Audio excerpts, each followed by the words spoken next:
So before I start on today's reforms and enabling measures, I would like to show what we have done in the last 2 months, particularly as regards containment of coronavirus, and also the way in which at that time businesses don't get affected by the compliance burden, and also make sure that children, school-going children, do have some technological support in conducting their classes, in having their classes conducted.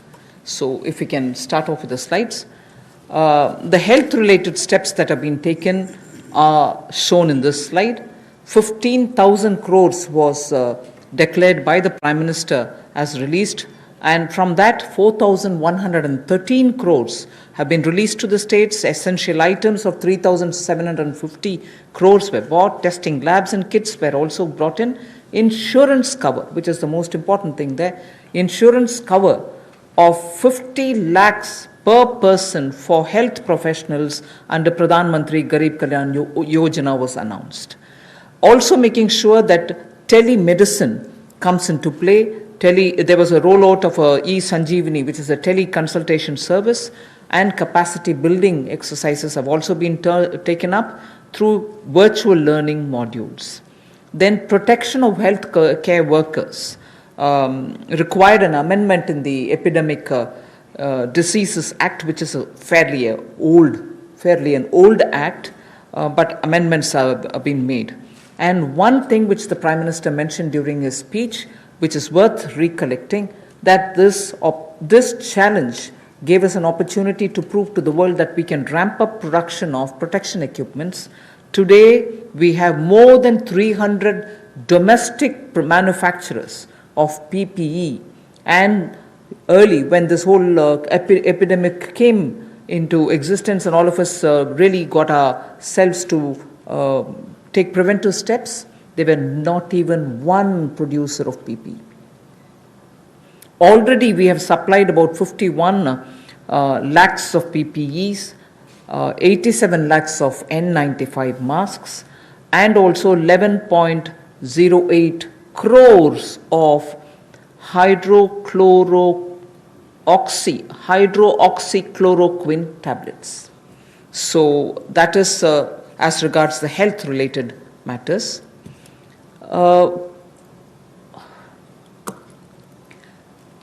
Ease of doing business, quite a few things have happened, but because I'm going to elaborate it as part of my package, I will not attend to it now. You can go over to the next slide.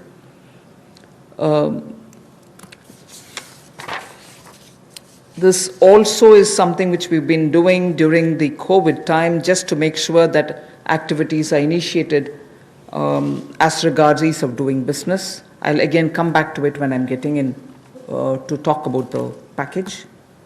The next slide. This is important because during the COVID, compliance burden was going to be a matter of concern, and people had said, even if we had violated one or two, or because we couldn't attend to office, or because my necessary staff were not coming who were doing my compliance job, will action be taken against us? So today we have been joined by Secretary Corporate Affairs also. Timely action was taken to reduce the compliance burden under various provisions of the Companies Act. As well as that, companies could conduct, this is a very important technological advantage which we have used, like the DBT.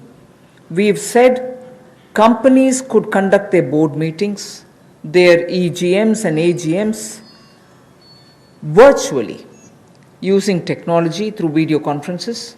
And the latest order pertains to the fact that even rights issues can be done leveraging the strength of Digital India. This is a major step forward in corporate governance. So this is something which, because of the pandemic, the Corporate Affairs Ministry has been very proactive to engage with the companies and understand how best their problems could be sorted out. So that was a measure taken in such a context. Other than that, of course, 44% recovery has been achieved during that time since 2016 inception of IBC. The other details I can give you a bit later, but I think during the COVID, we made sure that industries don't suffer. The third one about what we've done during the first 2 months during the COVID crisis is a bit of using technology for education. Online education has been taken up in a big way. Schools are now using a lot of technology, but Swayam Prabha, which is a direct telecast mode that they have, direct to home channels have been used. 3 channels are already earmarked for school education. Now, another 12 channels are to be added to this. I am sure in schools in the rural areas also, this will be of great help, where schools can bring in technology to children, because irrespective of rural or urban, children love technology and they adapt very quickly to it. So the education, HRD, the education department, the human resource department, has made the best of this time to provide curriculum through technologically active media. So provision has been made for telecast of live interactive sessions so that teachers and students can watch what is going on, and these channels bring in experts from home through Skype. Also, they have tied up with private DTH operators like Tata Sky and Airtel to air educational video content. And this, of course, enhances the learning interest of children. So the states of India are coordinating to share airtime. 4 hours is given every day. States of India are also using it. And Swayam Prabha channels, therefore, will be telecasting education-related contents. 200 new textbooks are being added to e-Pathshala. पिछले कुछ महीनों में विशेष तौर पर